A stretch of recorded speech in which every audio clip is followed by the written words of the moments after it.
Dr. Starling here. I want to talk to you about how stress affects your immune system. Okay, so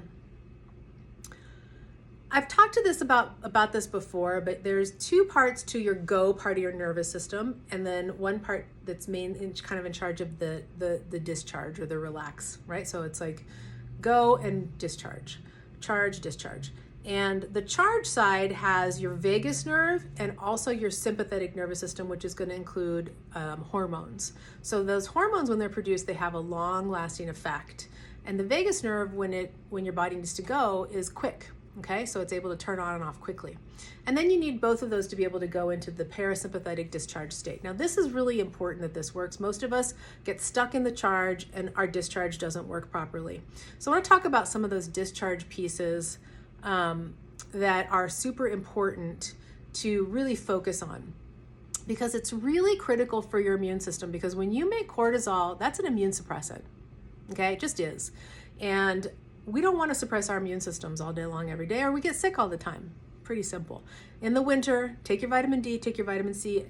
That's really important, but also don't get stuck in the charge system of your immune system, of your nervous system rather.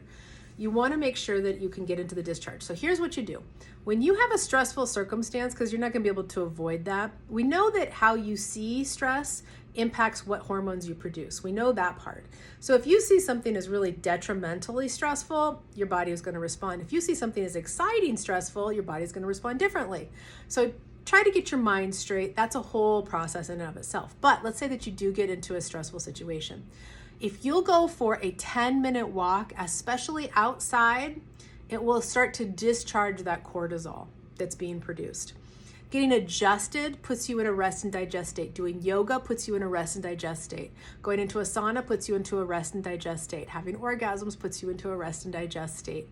Meditating puts you into a rest and digest state, right? So these are all things that you want to start to incorporate in your life.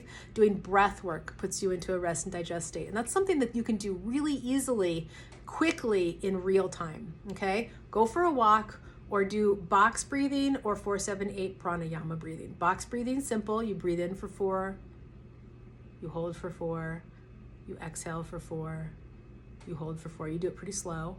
That consciousness of your breath, or pranayama breathing, which is the 4-7-8, where you breathe in for 4, you hold for 7, and you exhale slowly for 8. Okay, do it twice. And you'll be able to feel your body shift. It'll like downshift. It's like running your RPMs up at 5,000 RPM too high. It'll downshift you back into that 3,000 RPM mode, which is what you need, because you don't want to be running high all the time. You wouldn't want to run your engine that high either. So it's super important to be able to shift your immune system or your nervous system back into that rest and digest state, for your immune system to work properly. You don't want to be producing cortisol all day long. So hopefully that's helpful.